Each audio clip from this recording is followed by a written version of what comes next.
Pag nagalaw yung konstitusyon, putang ina, walang makakapara, lahat na, everything goes.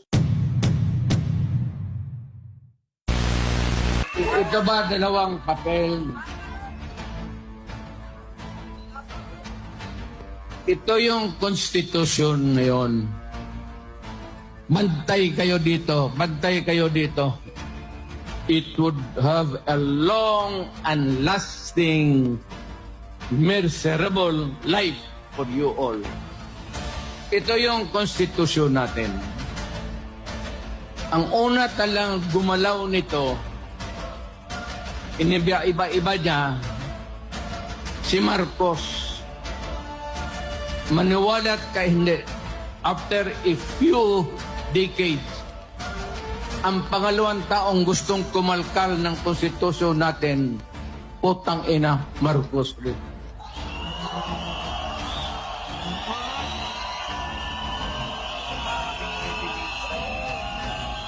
Ano ang dahilan? Gusto lang nilang ito.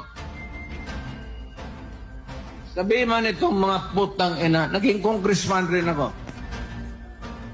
Sabi nila, ito lang mga provision, edukasyon, papasukin natin yung mga lahat, Princeton, kung ano yung maganda. Okay naman tayo. Yung UP natin, hindi naman matatalo. Education, advertisement.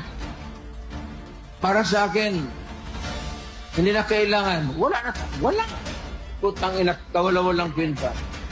Yan ang excuse ni Marcos noon. Pati ang excuse ni Marcos noon. Marcos. Pareho-pareho yung linya. Except dito, sa isang linya lang, nandyan. Yan lang ang target nila. Ito, excuse yan ito para mabuksan lang ang konstitusyon. Hindi mo sabihin na ito lang ang galawin namin. Pag nagalaw yung konstitusyon, putang ina, walang makakapara, lahat na, everything goes. Ang gusto nilang pakialaman, ito, yung termino ng tatay niya na binalastog niya at itong konstitusyon ngayon ni Martin Romualdez, asawa ni Lisa, pati si Bongbong. Ano ang gusto nila? Pahabaan ang konstitusyon. Kasi noon nga, nilampastagan ni Marcos, napaalis siya sa Pilipinas, sinauli yung original. Pero, ginawang original, pero ang ginawa, one term lang ang president. 6 years, walang re-election. Kagaya sa akin. Yung konstitusyon na inabot, under which Marcos was elected, ganon rin. One term, 6 years. Ito, excuses na lang ito. Kagaya nito ni Marcos rin noon sa tatay niya. Ang puntarya talaga nila, ito, dito, ito. Yung term extension. Noon po.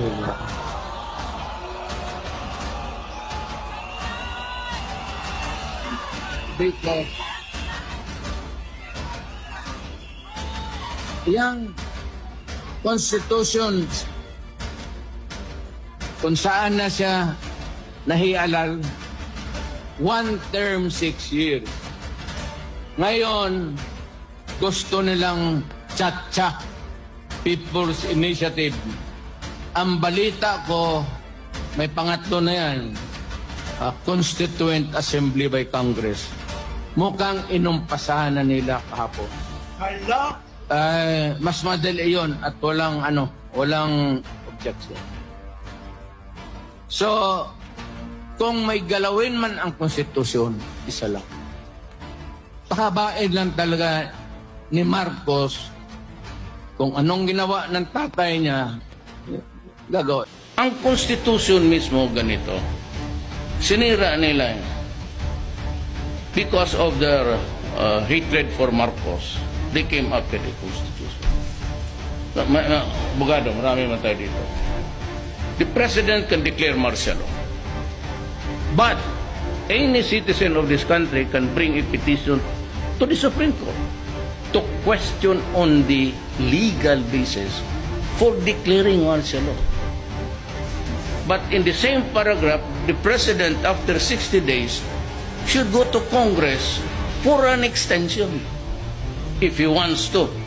If he has to complete the slaughter. Ngayon, pagdating sa Supreme Court, sabihin ng Supreme Court, it is baseless. It does not amount to any legal basis. Sabihin ng Congress, go ahead. Because it is the national security which is at stake. Kung magmangga yung dalawa, if they cannot agree, because the President usually and Congress are bedfellows, politiko. O ngayon, who decides now? Supreme Court sabi, wag. Sabi ng Congress, yes. Who decides?